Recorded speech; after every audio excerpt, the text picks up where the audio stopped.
Hey, I'm Ashley Cooke, and we are here at CMA Music Festival with American Songwriter. How many CMA Fest does this make for you? Ooh, performing or attending?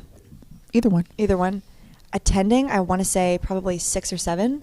Performing, I think it's my 3rd year, but I skipped last year because I was on tour with Jordan Davis. So I think it's my 3rd year, I want to say. What is your favorite CMA Fest memory?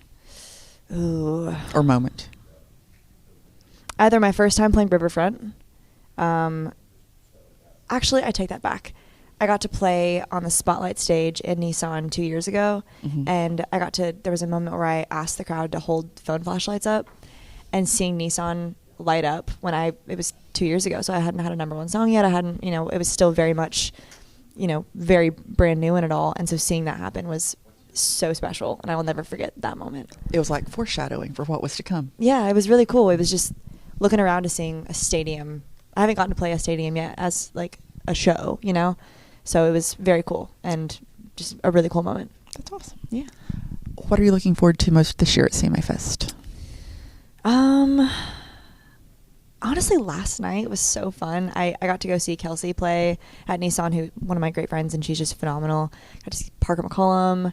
The Nissan shows are just special. There's something in the air over there. And I got to perform at Riverfront stage this year too. So, yeah, I think those were the things that I was looking forward to the most. It's almost over. It's crazy. It's flown by. I love that the things that you were looking forward to the most all happened in terrible weather, and you were like, it's still great. But it was. Hot take, I think when it rains, country music gets turned to 10. Like, I think when it rains, country is almost more fun. My favorite memories from high school were going to see Luke Bryan on the lawn at my local amphitheater in the pouring down rain. And I think there is something about the rain that makes country fans just go 10 times crazier, That makes sense. Yeah, I think it's just fun. It's a different era, different element. I remember feeling that way in high school. Yeah. Now you don't. Not so much at 40s. Now you're like, don't get me wet. I grew out of it. Yeah. Yeah, I feel that. I love it. So tell me about the F word. That's such a provocative title. It is. It is. And that's why I loved it. And it's funny talking, obviously, with American Songwriter. I've written most of my music, and I've been a writer since I was 11. I love to write. I have a lot of songs on my next project that I wrote, and I'm excited about. The F word was one that I didn't write. It was Lori McKenna, Gordy Sampson, and Emily Weisband. And Emily Weisband is one of my greatest friends, and she was texting me different songs for this next project. Like, hey, I think this one would be cool for you, and sent me a link. And in the link, there was the title of the F word, and I was like, well, obviously I have to listen to this because this is so brilliant of a title. So I played it, and up until the hook, I had no idea what the F word was, which I loved because it caught me off guard in a really beautiful way, and it's a love song if you haven't heard it yet. And I just thought it was brilliant and something that would make me want to click on in a playlist, and in a world of oversaturation and constantly just being fed information and song after song after song. I was like, this one would stand out for me in a pile, so I'm hoping it would stand out for other people as well. And it's doing really great, so I'm happy to let me cut it, and I love that song so much. So for people who haven't heard the song yet, do you want to tell them what the F word is, or do they have to listen and find out? Listen and find out. I'm just kidding, I'll tell you. So the F word in this song is forever. It's basically saying, I accidentally was on a date with this guy's mom, and this is a true story too, which is the funny part, is that I didn't write the song. However, I experienced this exact situation where I was on a date with my ex-boyfriend's mom and accidentally was like, yeah, we're going to get married. And she was like, oh, like, that's crazy. We broke up. But I kind of just like let that slip. And so the song is kind of for like the hopeless romantics that say things a little too early because they feel a little too much. And that's just the beauty of this song. And it's a love song called the F word. So go listen if you're in love. I think that's perfect. I love it. Thanks. Real quick, tell me about touring this year, because you've been pretty busy. Right? I have been. Yeah, I've been crazy busy, girl. It's been nuts. We were in Australia with Cody Johnson. Well, we finished up the Jordan Davis tour, did my own headline tour at the Your Place tour coming off of the #1 song. And then we did Australia with Cody Johnson, which was so much fun. Came back to the States, straight into tour with Kane Brown. Just wrapped that tour. And now we're back on the road with Lee Brice first, and then out with Parker McCollum to end the year. Good Lord. Yeah. So it's been a lot. Who was your favorite? You have to pick one. Ooh. I had to ask. It's like I'm supposed to be like wrapping this up, but I had to ask. It's like you're like, and this person, and this person, and this person. I mean, it's hard because they're all so great. Truly, not even just trying to be like, PC or whatever, but I'd say Jordan Davis. There was some magic in the air on that tour. We all became just such good friends. Mitchell Tenpenny was the opener with me. It was me, Mitchell, Jordan, and we would like go swimming in the pools at the venues after the shows, and we would go out together. We'd go, river, what is it called, paddleboarding, and we were just all friends, like truly. And that was just the best tour. It was so much fun. Howdy, it's Blanco Brown, and I'm here at the CMA Fest with American Songwriter. So how many CMA Fests have you been to at this point? I think this is my fourth one, or my fourth or fifth. So when you think back over those years, what's your favorite CMA Fest memory? I got plenty, but I would have to say my first performance because I didn't know what to expect. I just had a song that went viral, and I was here, boom. Didn't even plan on performing, never knew I was going to even have the opportunity to. So what was that like? It was fireworks. I'm talking about the nerves were like jumping for joy. I actually did a Sin Theater, and I had like full lights, DJ, and I just was like over prepared almost. No. You made an impression, right? Yeah, I did. You made an impression. What are you looking forward to this year at CMA Fest? I love the performances. I'm always looking forward to seeing people hearing their bands and just presentation of what music feels like and looks like to them. I love it, even in the rain. Definitely. We definitely dance in the rain. I love it. Awesome. So tell me about Snapshot, because like when I was reading all about it, that seems like it's not often that I get to talk to somebody who's like, this is a Diane Warren song and I produced it with her. That's pretty cool. Yes. It's amazing. I had the opportunity of producing Snapshot, and I actually changed the BPM of a song and sent it back to her, and she said the way you switched it up is amazing. Prior to that, I had done a song called Never Gonna Tame You for a documentary with Bruce Springsteen, Emmylou Harrison, Willie Nelson, and myself called The Mustangs Never Gonna Tame You. So it was like one of those things where you get to actually put your own touch on a Diane Warren lyric, and I never imagined that, honestly, in a million years. But there I am, and look at God. Tell me about the song. What's it about? I can introduce Snapshot. it to people. Yeah. Snapshot is about taking that beautiful picture in the back of your mind and holding it closer to your heart, just enabling that snapshot to flow through your day, through your respiratory, through your veins. It felt like it could have been a little bit nostalgic. Definitely. Remember those times we had all those times together. Like, it's some real words. Like, she's an amazing songwriter. I think a lot of people might be intimidated to work with her, but you seem like you just like embraced it with both arms.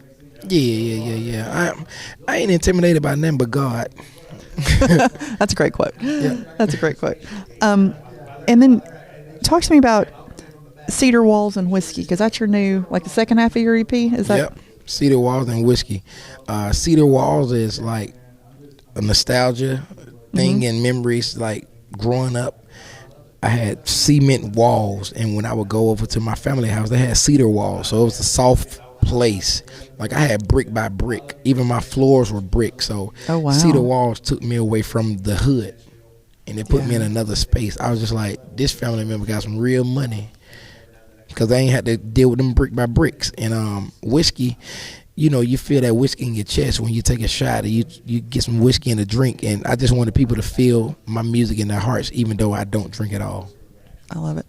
And you, I feel like, particularly in the last 5 years, have gone through a lot to just even be sitting here, right? It's like I remember when you had your accident, and I was texting your label person at the time going, oh my gosh, what happened? And he's like, it doesn't look good. And then now, here you're sitting, looking fantastic, talking about working with Diane Warren. Yeah, it was a moment for me, not knowing if I would even be able to walk again. But how do you stay down when you got a song like to Get Up? That's so interesting. It's like my own song was my inspiration, my testimony to get back up, because I couldn't let all these fans down, all my friends down, and I wanted them to see what God does for people that keep Him first. My living testimony. I'm a walking miracle. because you had to learn to like do everything all over again, didn't you? I had to learn how to hold a microphone. 9 months later, I went back on the road. They said it was impossible. I opened up for Luke Combs, 60,000 people in Florida, with the microphone double taped in my hand because my nerves would just drop it. But you could sing. I could still sing. God didn't take my voice. Hey, it's Connor Smith. We are here with American Songwriter at CMA Fest 2025. How many CMA Fests have you been to? No. Well, I've been to a lot as a fan. You know, I grew up in Franklin, Tennessee, about 20 minutes south, and so I'd come up to CMA Fest every year and get to be a fan. And so we've played it the last 3 years, which is just a bucket list thing for me every year. We just finished up over at Riverfront, and every time we're on that stage, it just reminds me of how far we've come, and you know, from being a fan to getting to be a part of it. It's special every year. What's your favorite CMA Fest moment? Oh, man, I mean, the first time we played Riverfront was really crazy just because I just remember coming down here and watching people on that stage and dreaming about it and then looking up to the guys on that stage. And then when you get to be up there and see people come in and pack out that long for you, it feels really cool. So, and then we always have family and friends out here as well. So that first time was a really special moment. Awesome. What are you most looking forward to about the festival this year? Man, this year, it's such a good lineup every year, which is amazing. But the cool thing about this festival is everybody's in town, so you just get to see all your friends and meet some people. I mean, I've already, saw Jackson Dean back there, saw Zach John King, passing through. So you get to see a lot of friends out here, and then of course getting to play the shows. And just the CMA Fest is like the most die-hard country music fans, and so they're there to see country music. They're there to sing the words, and you don't get that at every festival, so that makes it that much better. Awesome. All right, tell me about Country in the Clouds. Yeah. Okay, I cannot read my handwriting. It's so bad. Country in the Clouds. Introduce us. Yeah, so Country in the Clouds is the last song we just put out with my best friend Dylan Marlowe, and so we've been working on a song for a long time and trying to figure out what the right duet would be or how to put out a song together, and the fans have been asking for it for forever, and so we found this song. Dylan wrote it, sent it over to me, and it just felt perfect, and it was kind of the perfect topic. We put it out right after him and I went on a co-headlining tour together called the Did We Just Become Best Friends tour, and so put out the song right after. It's cool. It's one of those songs that the fans started singing back to you right away, and so it's been a special one for us. It's pretty validating, isn't it, when they start singing? Yeah, it's the best test, right? And it's not like that for every song, and so we've had a few songs that we've put out, and you can tell people react to it right off the bat, and this has definitely been one of those. Awesome. Tell me about Creek Will Rise. Creek Will Rise was the first, big hit at country radio we had, and just really progressed everything a long way. And it was me finding kind of a new sound for myself and really kind of paved the path for the music, we would put out, after. But Creek Will Rise did a lot for me, and we closed every set with it. And so that song will be in the set for a long time. So you have Smoky Mountain sessions. I want to know what your ties to Smoky Mountain Well, I'm a Tennessee boy. Like I said, I grew up in Nashville. All my family's from Chattanooga. We spent a lot of time up in Knoxville for some Tennessee games, and so I just love my home state, and I wear it proudly. And a lot of stuff I do is about Tennessee, and hence my shirt. And so the Smoky Mountains is like just the beauty of my state, and so it was cool to get to record those and put out those songs. I kind of had a little, more rootsy feel, and kind of capture a little bit of the Bristol, Tennessee energy, which is where birthplace of country music. So, right, and there's like some acoustic in there, right? Yeah, absolutely. It was all acoustic, just kind of recorded as a band live in the studio with my band, and so it was a project like we'd never really done anything like that before, and so those songs are really cool. Awesome. When you look forward over the rest of the year, what are you excited about?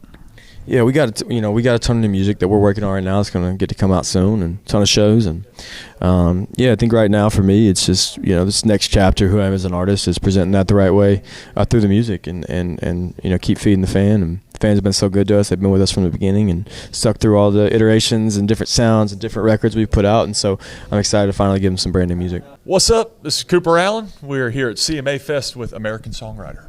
How many times have you been to CMA Fest now? So I moved here 7 years ago on CMA Fest. So that was like my first weekend really? In Nashville.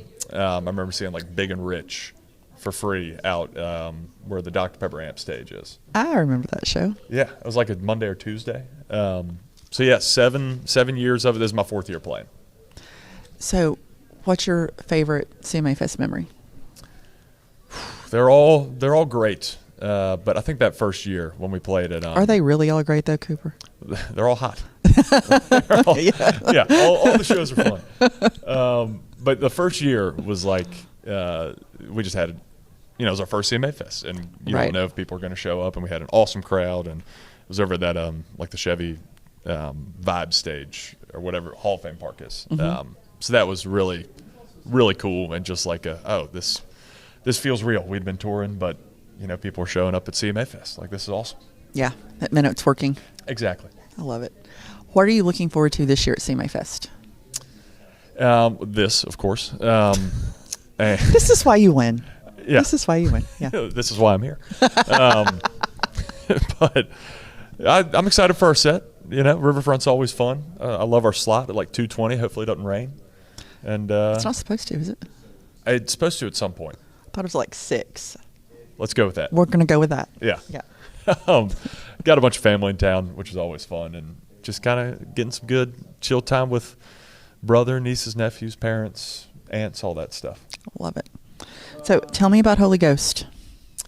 One of my favorites. I love that song. Long story short, Hallie is my rock, obviously my wife. Incredible. And I think when you find that person you're supposed to be with, they make you the best version of yourself. Make you kind of the person you want to be and need to be. And for me, that kind of means getting closer to your faith and God and Scripture and all that stuff. And she has been really, really inspirational for me in that whole world, especially in the past year or two, just helping me kind of get a lot closer to it. And so, yeah, it's a love song and it's a God song, kind of all in one. I love it. Tell people about the Cooper Allen Foundation, because I love that you did that. And I think it's super interesting that you did that before you felt like you even had a big enough platform to move forward with it. It's like you pre-built it. It's like if you build it, they will come kind of thing. Exactly. We kind of took a chance, I guess, and it was my parents kind of kicked me in the butt and said, let's go ahead and start doing this now. And even if we just raise a little bit, it's a good thing, right? And you kind of start it from the ground up, and it was an amazing event. It was probably my favorite thing musically that I've gotten to do. We raised $400,000 for this mental health facility in Charlotte. Holy crap! We had a lot of really good people, a lot of my parents' friends and kind of companies in North Carolina, and it just a lot of good people came together and were really, really generous for an awesome cause and a great place. Hopeway in Charlotte was the beneficiary of everything. It's like a full scale mental health facility down there, nonprofit, and it was really cool. Was there a reason that you chose mental health as the beneficiary? Yeah, mental health it's been something that's near and dear to my heart. Been doing the therapy thing since college, and I think it's important. I think the mind's super powerful. It can mess you up if you don't take care of it and if you're not proactive about it. So I think the more people feel like they can take the necessary steps to take care of themselves, especially early on, or if they're really going through something hard, you can make your life a lot better if you take care of that. For sure. And then I Gotcha, because proceeds, you donated part of I Gotcha to, right? Talk about that. Yeah, that's we wrote that song years ago.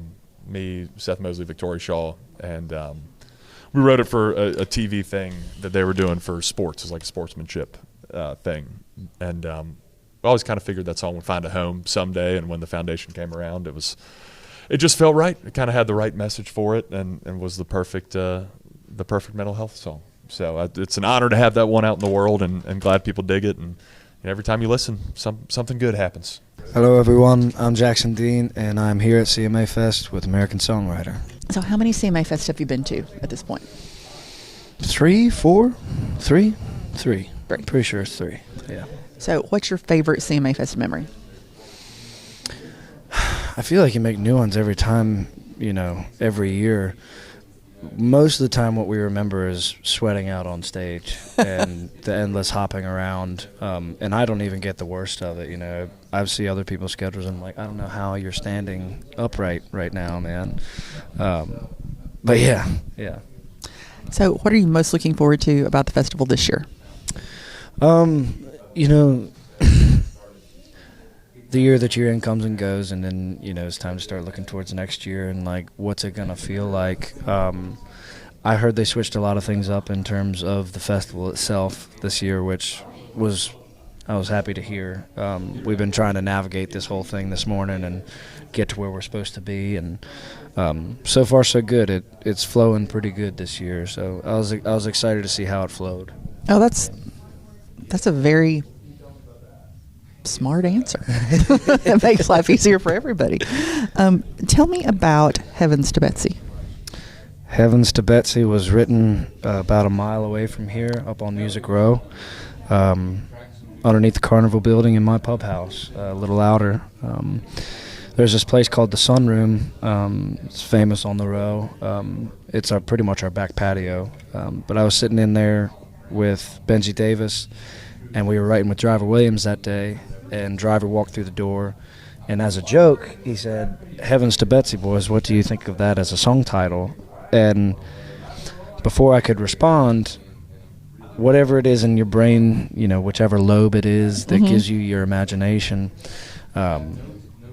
before I could say anything, the scene flashed in my head of the dude. I took it literal and drew a line from heaven down to Betsy. So the scene flashed in my head of the dude standing on the edge of a cloud looking down on his kid with the city of God behind him. And I said to myself, well, nobody's writing that today.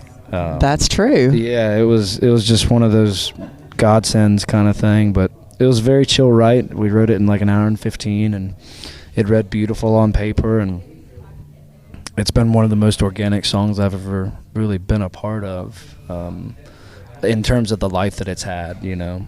How are people responding to that? I get people all the time, you know, just meet and greets alone that'll come up to me like, I'm pretty sure my dad's ghost was in the room when you wrote that, you know, and just stuff like that that's really, really heartfelt, and it hits both sides of the plate so hard. You know, for the men, it's not a slap across the face. It's just it hurts. You know, that the whole song just hurts, and for the gals, it's, you know, it hits in a whole different way. You know, but yeah, I get people all the time that are just like, really think my dad was in the room when you wrote that. You know. As a songwriter and artist, how does that make you feel to have touched so many people on such a kind of a personal level? It's a lot to wear that hat, to know that you mean that, so something that you made means that much to somebody, is a lot to hold. It's a lot of pressure to hold, but it's incredibly flattering and honoring. You know, it's pretty amazing to get to do that kind of to make people feel things. Period. You know, is awesome, you know. It's like your reward for being brave enough to write it. Yeah. Tell me about Be Your Man. I have a note that says it's a new chapter. Yes, ma'am. So Be Your Man is the first bit of a little chapter. You know, the first two records that we did were pretty intense. You know, Green Broke was me saying hello to the industry and just being like, hi, I exist. I'm here. And On the Back of My Dreams was shooting for the stars, you know, and they're both pretty intense. Especially all the music that we play live from those records is pretty intense. But we've been trying to figure out, me and my producer been trying to figure out how to put a finger on like the world of Khruangbin and Leon Bridges and all that kind of stuff, and it's great, you know. Right. But this song definitely touches that kind of Sonicville.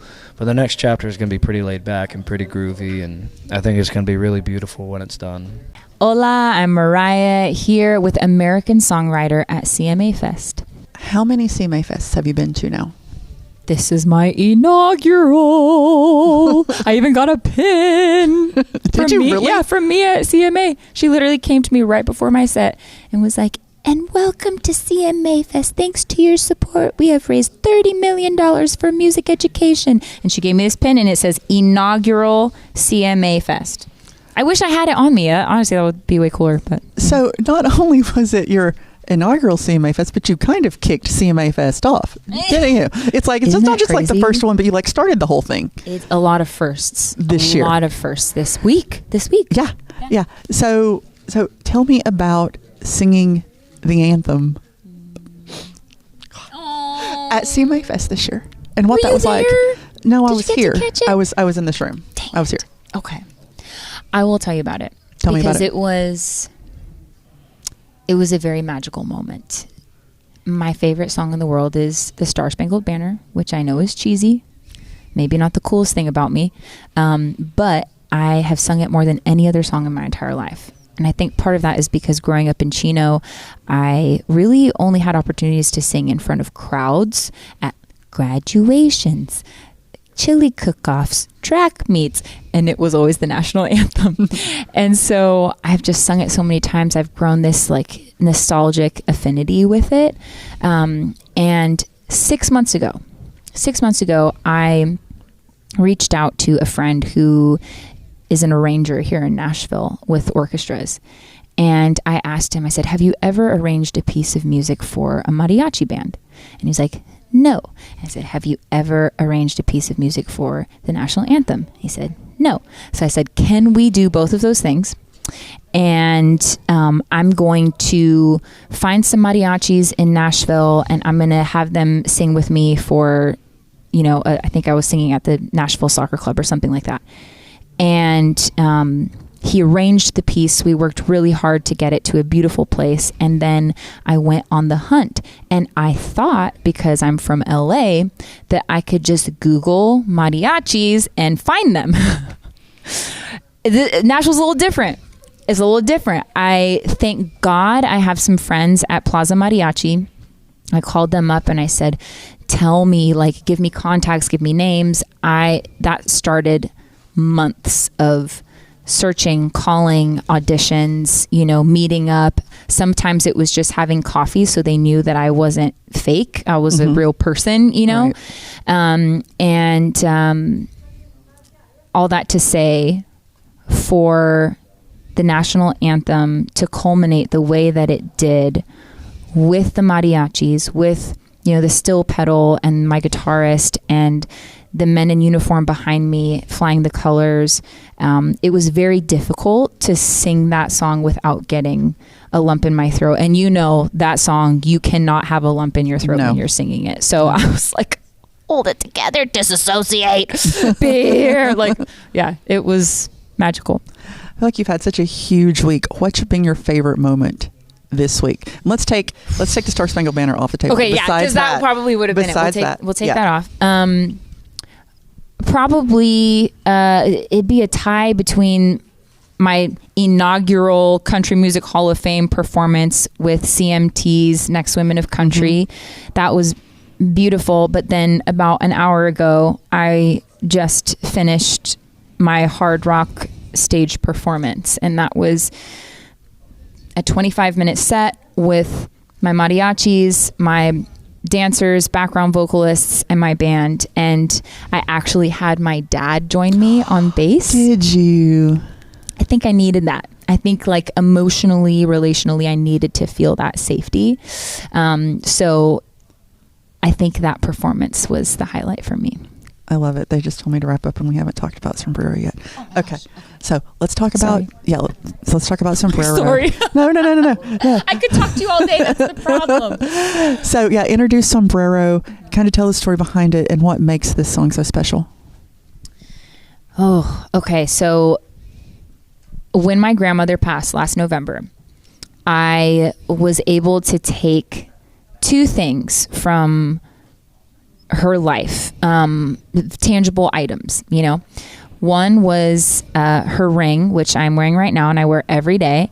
The only job she ever had living in America was working at Levi's. and she worked in the cut and sew department, and nobody spoke English. And she's just, the story she's told me is that it was a total party, and she would come home sneezing blue from all of the denim. Just crazy stories. But she worked there for over 30 years, and so they gave her this ring. And so I just love it, and I think of her every time I wear it. And the other thing was her sombrero. She bought with cash, and this is cash that she earned through her little tiendita, which is just a fancy word for selling stuff out of her closet at home. She saved up for years, and she was able to buy an acre of dirt in the middle of nowhere, El Paso, Texas, with a double wide trailer on it. And this place is her absolute paradise, and it's where she kept all her hats, and where she would do work on the ranch, and again, being like, I don't know, finding ways to get running water there because they just didn't have it. I wear her sombrero at home. I wear it sometimes for shows. It's nothing fancy, but every time I wear it, I feel like her spirit of protectiveness, her maternal love, it covers me. I feel it covering my whole body. And so even though sombrero, when you hear it, is quite the catchy BOP, and it makes you want to kind of move and dance. And, I performed it with my mariachis just an hour ago, and everyone was dancing, and it was so fun. There's that real intimacy that I have with the song where every time I sing it, I feel like my grandmother is watching and enjoying it. So I really love that song. I really love that song. I really love that song too. Hey, I'm Peytan Porter, and I'm with American Songwriter today. So how many CMA Fests have you been to at this point?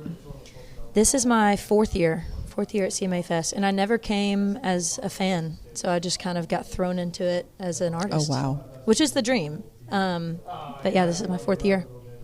So what is your favorite CMA Fest memory at this point? My favorite CMA Fest memory is the first year I got to take my mom and some friends to Nissan, and we all, it was such a big weekend. It was my first one ever. There was so much going on, and we all got to kind of share in dreaming about me being there, and it was so just really cool. And I think that they did the phones, and it was really emotional, and Mom was crying and I was crying, and I think that was a really big highlight for me. I love it. What are you looking forward to this year about CMA Fest? This year, I get to play my new music that's about to come out, and I'm really excited about it. I'll play some stuff that's out that people will hopefully sing along to, but I'm really excited to play some of this new music. I've been working on this next batch for over a year now, so I'm excited to start testing it out on people and not just on my car radio. I love it. So tell me about Queen of Appalachia.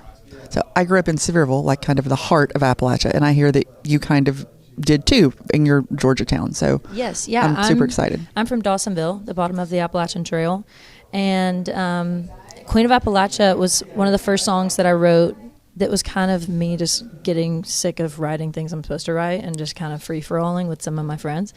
And I said, this is like my Sasha Fierce. If I could be the utmost version of myself, it'd be this free mountain woman who just is very whimsical, and she does her own thing, and she's barefoot and busty, and it's the most heightened version of myself. And it references my hometown, Dawsonville, and so it's just an honor. I'm excited to put it out, and I'm really excited for the Dawsonville people to hear it. I'm excited to hear it too. I think that people who maybe aren't from areas like that don't understand how real life that is. I mean, there are people who just stay in the holler and don't want to leave, and that's their whole life, and they're just happy as clams. Yeah, they're very happy, and they are connected to the earth. Usually, I feel like the Appalachian Mountains are very spiritual. Yeah, and I really love that. I'm a very spiritual person, and so I loved being able to pull that in to the song and to the feeling of it. And it just feels like freedom. I mean, everyone has a different Queen of Appalachia. It's either them, or it's Dolly Parton, or it's Sierra Farrell. She's on my shirt today. Perfect. Yeah, from the same hometown. We're tapped in. Yeah. We're tapped in. Yeah. I love it. Yeah, I made these signs, and it has a bunch of different Queens of Appalachia, and we'll be holding them up at the show if they let us bring them in. So who is your favorite Queen of Appalachia? Dolly. I think she is the true queen. Well, yeah. I think capital T, the queen, is Dolly. And actually, I didn't look up if anything else about Queen of Appalachia was on the internet until like 2 weeks ago. And the only thing that comes up is some beautiful art piece of Dolly Parton. She's like sitting on a throne and she's got like black bears crawling up to her. And it's very on brand for the song. And it was just kind of happenstance. I'm going to have to Google that now. Yeah, it's very cool. And add it to the Dolly Parton collection. Yes. At my house. Well, lovely. So I heard you're working with Jody Williams, who in Nashville is like, you know, if Dolly Parton is the queen of Appalachia, then Jody Williams is probably the king of songwriting. Yes. Here. And like knowing songs, knowing good songs, how to find them, and how to put them with people. Talk for a second about working with Jody and kind of what he brings to your career. Well, you're 100% right. Jody Williams, I always say, everyone has an experience with Jody Williams like they do with Jesus Christ. They're like, I was about to move and I had 2 teeth left and Jody bought me a house. Like, it's always something crazy.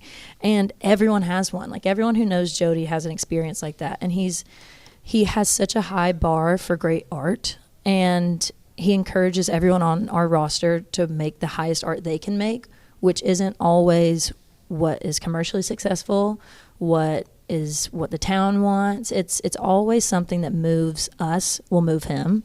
And as a writer, I couldn't ask for more freedom and for more perfect places for me to write songs. Like, my nightmare is writing for a company that wants me to speak a language I don't speak. And Jody's like, you just keep doing what you do, and the songs are going to get better, and they're going to be great regardless. So he's the most encouraging person, and I've had many, many mentee bees to Jody. And I came in last year before the Grown record, and I was like, Jody, you know when you like go through something and you want to like dye your hair and cut it all off? That's how I feel creatively. And he goes, maybe start with a trim. I can see him saying that. It was just the most like, maybe this instead. And every time I get in one of those spirals now, I just see Jody sitting on the couch and saying, maybe start with a trim. Hey, y'all, this is Walker Montgomery at CMA Fest with American Songwriter. How many CMA Fests have you been to at this point? I have been to, let's see, I moved here in 2019, so probably 5, you know, because I guess COVID was not happening. So, yeah, I think probably 5. So what is your favorite CMA Fest memory? My favorite CMA Fest memory probably happened last night. My fiance played the stadium for the first time. And so that was pretty cool to watch and see. Got a little teary-eyed. Was a little nervous. But yeah, that's probably my number one. Do you want to say who your fiance is? Yes, so my fiance is Krista Slayball for now. It's going to be Krista Montgomery pretty soon, but from Tiger Lily Gold. That'll be easier for me to spell. Yeah, I got you. Be easier for me to spell. And then what are you most looking forward to at CMA Fest this year? We got our performance. We've done the Good Molecules reverb stage a handful of times, and it seems like every time the slots and stuff just keep getting better, and we're closing out the stage on Saturday, tomorrow. So that's probably what I'm looking forward to the most. Awesome. Very good.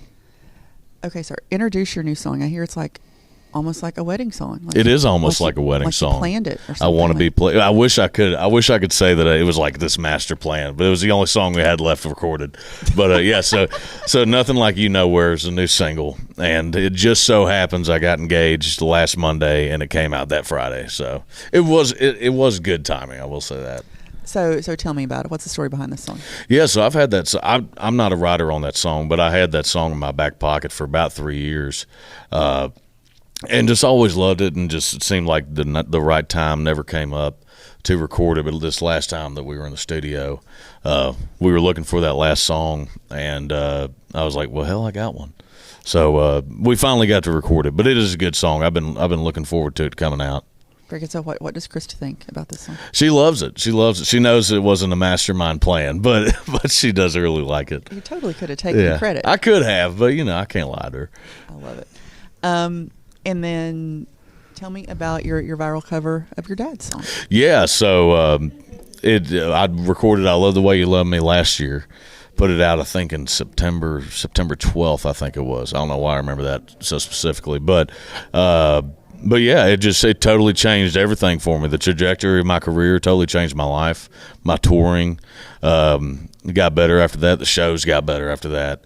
But yeah, it just blew up on TikTok, which I guess you got to do now. And but yeah, it blessed Dad in a lot of ways, and it sure's blessed me in a lot of ways too. That's so interesting. I guess I didn't realize that it had made that big of an impact. Oh yeah, absolutely. It well, I didn't release music for a year before I met my producer Bart Butler, and at that point we were kind of like it was like, what's next? And Right. I knew I wanted to do the traditional country music, and I needed the right producer for it. So we were kind of putting the building blocks in place for a song to kind of bust the doors wide open. And I knew that was going to do well, but I didn't know it was going to do that well. But that was definitely the song that kind of, we'd built it up to where everything was ready for a song to blow up, and then we were ready to hit the ground running. I love that. So tell me about your new pub deal with Major Bob. Yeah, Right? Major Bob. So I've been out of a pub deal for about 3 years, and here's what I've been saying. It's amazing the songs that you can write when you write with people who want to write country music, and which is hard to find now. But yeah, they just Aubrey Daniels over there, who's the head of publishing.